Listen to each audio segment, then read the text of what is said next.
ప్రతిరోజు బైబిల్ చదువుదాం అనే కార్యక్రమానికి స్వాగతం. ఈరోజు బైబిల్ పఠనము ఆదికాండము 3వ అధ్యాయము. దేవుడైన యెహోవా చేసిన సమస్త భూ జంతువులలో సర్పము యుక్తిగలదై ఉండెను. అది ఆ స్త్రీతో, ఇది నిజమా?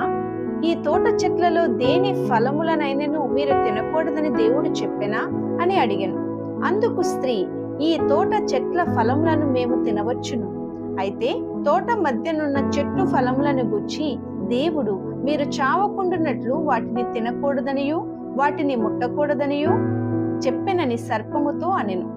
అందుకు సర్పము, మీరు చావనే చావరు, ఏలయనగా మీరు వాటిని తిను దినమున మీ కన్నులు తెరవబడుననియు మీరు మంచి చెడ్డలను ఎరిగిన వారై దేవతల వలె ఉందురనియు దేవునికి తెలియనని స్త్రీతో చెప్పగా, స్త్రీ ఆ వృక్షము ఆహారమునకు మంచిదియు కన్నులకు అందమైనదియు వివేకమిచ్చు రమ్యమైనదియునై ఉండుట చూచినప్పుడు ఆమె దాని ఫలములలో కొన్ని తీసుకుని తిని తనతో పాటు తన భర్తకును ఇచ్చెను. అతడు కూడా తినెను. అప్పుడు వారిద్దరి కన్నులు తెరవబడెను. వారు తాము దిగంబరులమని తెలుసుకుని అంజూరపు ఆకులు కుట్టి తమకు కచ్చడములను చేసుకునిరి.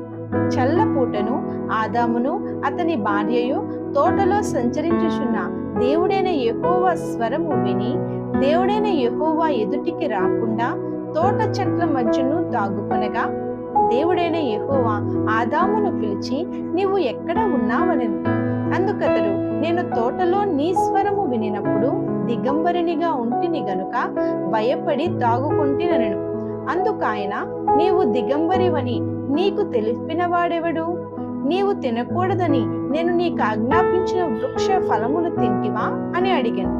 అందుకు ఆదాము, నాతో నుండుటకు నీవు నాకిచ్చిన ఈ స్త్రీయే ఆ వృక్ష ఫలములు కొన్ని నాకియ్యగా నేను తింటినను. అప్పుడు దేవుడైన యెహోవా స్త్రీతో, నీవు చేసినది ఏమిటని అడుగగా, స్త్రీ, సర్పము నన్ను మోసపుచ్చినందున తింటినెను. అందుకు దేవుడైన యెహోవా సర్పముతో, నీవు దీని చేసినందున పశువులన్నిటిలోనూ భూ జంతువులన్నిటిలోనూ నీవు శపించబడిన దానవై నీ కడుపుతో ప్రాకుచు నీవు బ్రతుకు దినములన్నీయు మన్ను తిందు. మరియు నీకును స్త్రీకిని నీ సంతానమునకును ఆమె సంతానమునకును వైరము కలుగజేసేదను. అది నిన్ను తల మీద కొట్టుదు, నీవు దానిని మడిమ మీద కొట్టుదువని చెప్పాను. ఆయన స్త్రీతో, నీ ప్రయాసమును నీ గర్భవేదనను నేను మిక్కిలి హెచ్చించెదను. వేదనతో పిల్లలను కందువు. నీ భర్త ఎడల నీకు వాంఛ కలుగును, అతడు నిన్ను ఏలునని చెప్పాను. ఆయన ఆదాముతో, నీవు నీ భార్య మాట విని తినవద్దని నేను నీకు ఆజ్ఞాపించిన వృక్ష ఫలములు తింటివి కనుక నీ నిమిత్తము నేల శపించబడి ఉన్నది. ప్రయాసముతోనే నీవు బ్రతుకు దినములన్నీయు దాని పంట తిందు. అది ముండ్ల తుప్పలను గచ్చ పొదలను నీకు మొలిపించు. పొలములోని పంట తిందువు. నీవు నేలకు తిరిగి చేరు వరకు నీ ముఖపు చెమట కార్చి ఆహారము తిందువు. ఏలయనగా నేల నుండి నీవు తీయబడితివి, నీవు మన్నే గనుక తిరిగి మన్నే పోదువని చెప్పెను.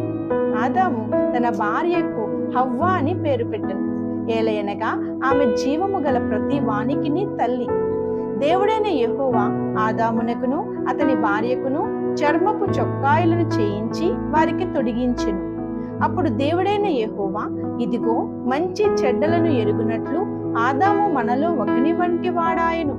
కాబట్టి అతడు ఒకవేళ తన చెయ్యి చాచి జీవ వృక్ష ఫలమును కూడా తీసుకుని తిని నిరంతరము జీవించునేమో అని దేవుడైన యెహోవా అతడు ఏ నేల నుండి తీయబడెనో దాన్ని సేద్యపరచుటకు ఏదేను తోటలో నుండి అతన్ని పంపివేశాను. అప్పుడు ఆయన ఆదామును వెళ్ళగొట్టి ఏదేను తోటకు తూర్పు దిక్కున కెరూబులను జీవ వృక్షమునకు పోవు మార్గమును కాచుటకు ఇటు అటు తిరుగుచున్న ఖడ్గ జ్వాలను నిలువబెట్టెను. ప్రతిరోజు ఇలా బైబిల్ పఠనం వినడానికి ఈ ఛానల్ను సబ్స్క్రైబ్ చేసుకోండి, లైక్ చేసి ఇతరులకు షేర్ చేయండి. దేవుడు మిమ్మల్ని దీవించును గాక. ఆమేన్.